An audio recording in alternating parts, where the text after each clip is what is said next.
The story we are going to read today is The Tooth Fairy vs. Santa by Jane Lee B. Denham and illustrated by Aaron Hunting.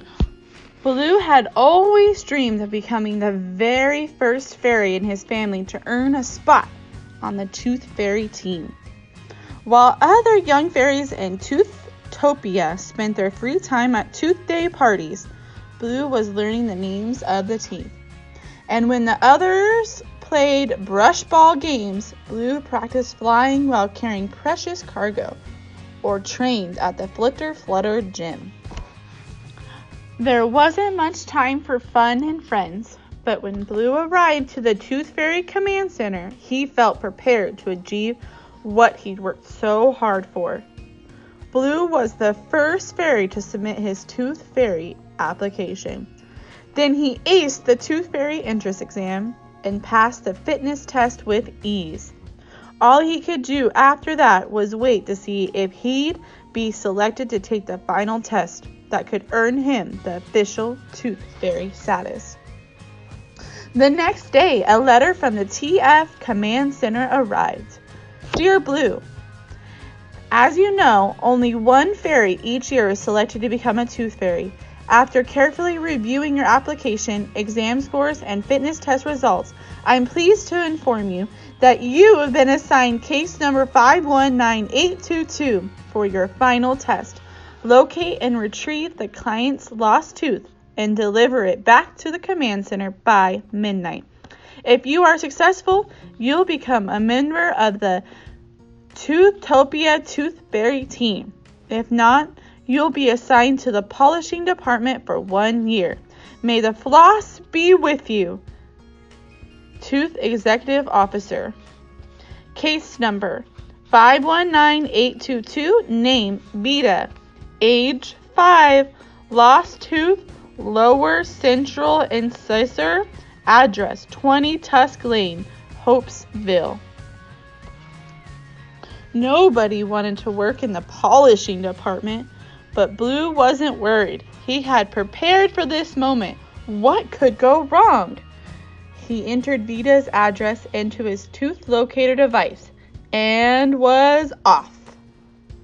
There were many challenges in Blue's flight path. Splat! Ah! But finally, he arrived at his destination.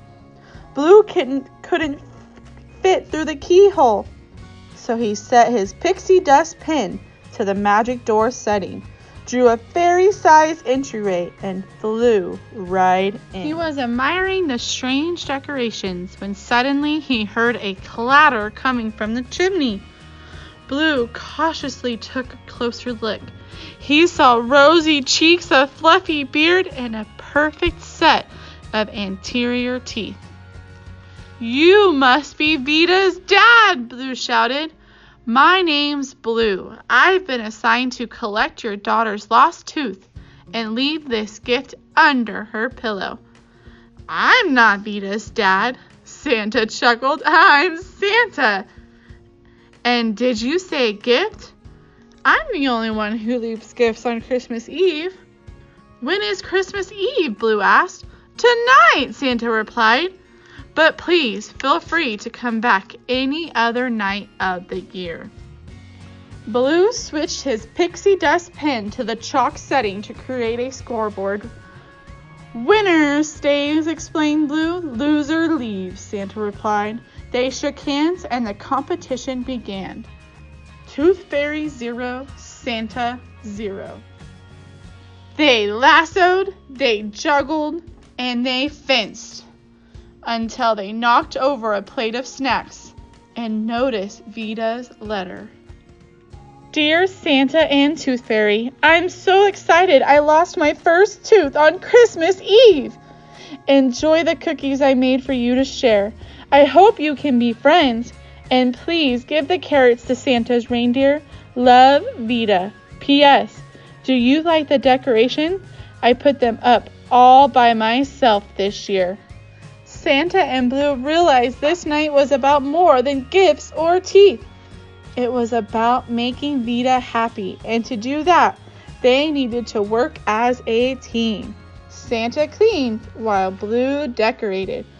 Blue collected Vita's tooth while Santa delivered gifts. Dear Vita, Merry Christmas and congratulations on losing your first tooth. We had a busy night at your house delivering gifts, collecting your tooth, and becoming friends. We both loved your snacks and decorations.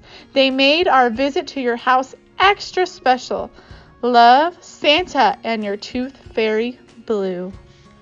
Blue was teaching Santa's reindeer some new tricks when he got an emergency reindeer to return to the TF Command Center. It would now be impossible for Blue to make it back in time. Luckily, his new friend was able to help with that. They reached the TF Command Center with just moments to spare. Blue wished Santa could stay, but he had many more deliveries to make before Christmas morning, so it was time to say goodbye. Everyone at the TF Command Center was excited to hear about Blue's adventure. Mo Lars presented him with an official Tooth Fairy badge, along with a list of new clients. And on his days off, Blue finally had time for fun and friends. Everyone at the TF Command Center was excited to hear about Blue's adventure. Mo Lars presented him with an official Tooth Fairy badge, along with a list of new clients. And on his days off, Blue finally had time for fun and friends. Everything was perfect until Vita lost another tooth the night before Easter. Blue wasn't worried. What could go wrong?